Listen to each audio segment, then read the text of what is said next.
Rapaziada, hoje para abrir aqui a nossa resenha com dois protagonistas que entraram em campo ontem no jogo de Internacional e Vasco e que não foram jogadores.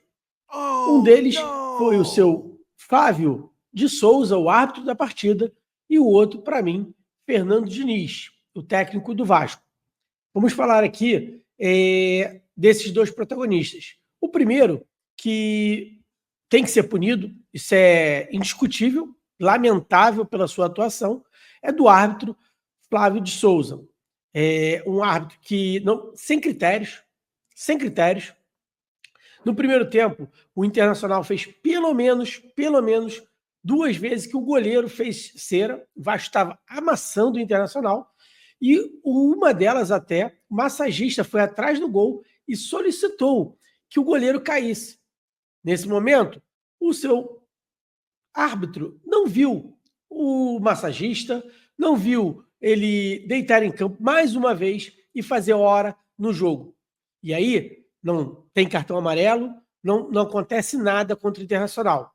Então, a sua falta de critério para o primeiro tempo e para o final do jogo é muito discutível. Por isso, a minha indignação e a cobrança de uma punição a esse árbitro.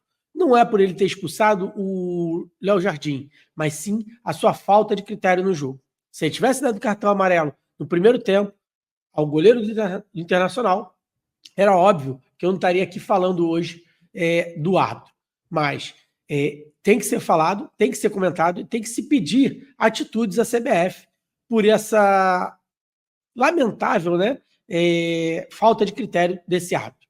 Então, para mim, uma dos protagonistas é o seu árbitro, Flávio de Souza.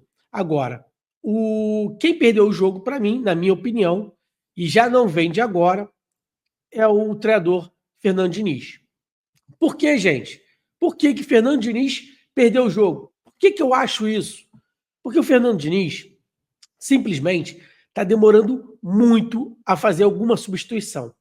Aí a gente vai dizer, ele não confia no elenco, no banco do Vasco. Coitado do treinador. Imagina o treinador do Juventude. Imagina o treinador do Sport, que está lá em último lugar. Quando ele olha para o banco, o que ele faz? Mas ele não substitui? Vê o elenco ali cansado, morto, e não substitui? Imagina o treinador do Mirassol, que está fazendo uma bela campanha. Será que o banco dele é melhor que o do Vasco? Será que no banco dele tem Jair, Paulinho, Estrela, jogadores que, para muitos, poderiam ser até titulares nesse time? Mas não. Ele prefere colocar o Thiago Mendes num jogo pegando fogo. A gente ganhando por 1-0, um segundo tempo já dominado pelo Internacional. Internacional, lógico, foi para cima do Vasco. Era óbvio. Mas aí o Fernando Diniz demora uma eternidade. E quando é obrigado a substituir o DVD, ele me bota o Thiago Mendes, um jogador que veio meio que para ser primeiro volante, e a gente viu que está totalmente fora de sintonia, de jogo. Podendo colocar ali o Jair, que deu um bom jogo na Sul-Americana, no jogo de volta, deu um bom controle no meio-campo. Poderia botar o Garré, que já que tirou um ponta, o Garré seria uma das opções para tentar segurar mais a bola, até com o Nuno. Poderia colocar também o Estrela, que é um garoto novo, e joga no meio-campo. Mas não, ele colocou um jogador que nem sintonia com o grupo ainda está. Então, esse é um dos problemas. Fernando Diniz, se não confia no grupo, ninguém tem nada a ver com isso, pede para sair. Você tem esse elenco. Você não pode deixar o teu time morrer em campo e não trocar. Pedir para o Piton não sair, o Piton implorando para sair, e você nem ainda ter preparado uma substituição com o resto do preparação física. O cara estava sentado no banco de reserva. E o time do Internacional massacrando. Qualquer um via que o Vasco precisava de substituições.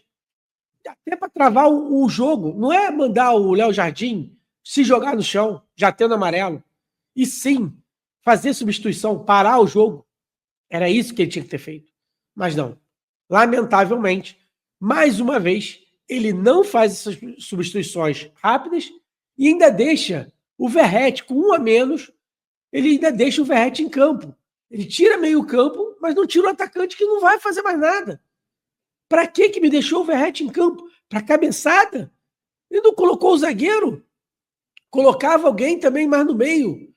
Tentava segurar a bola, sofrer falta, saber ser inteligente. Mas não. Lamentavelmente, o Verratti é insubstituível. Nada contra o Verratti. Adoro o jogador.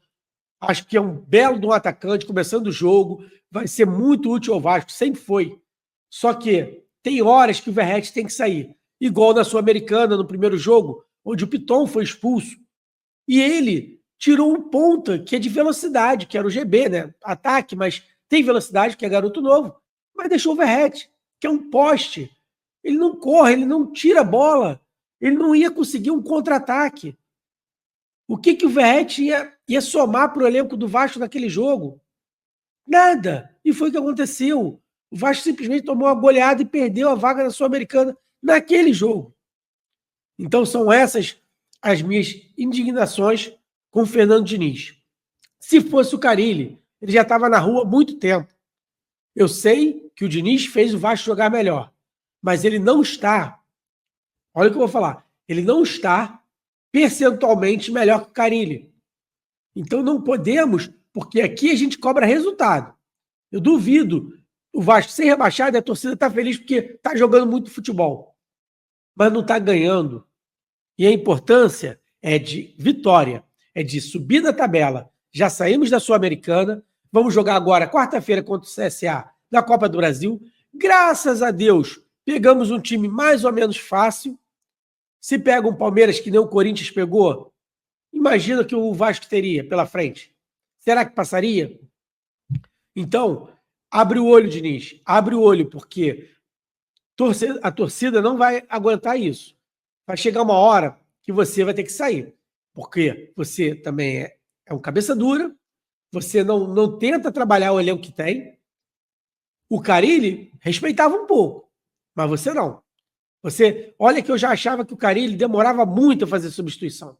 Mas você está de parabéns. Então, o principal culpado pelo empate do Vasco foi você, Diniz. O árbitro tem que ser punido, mas você, Diniz, que é o principal culpado do Vasco não ter ganho aquele resultado, aquele jogo. Tá bom? Galera, eu fico por aqui. Um grande abraço. Quarta tem jogo Vasco lá no... Pega o CSA pela Copa do Brasil. Um abraço.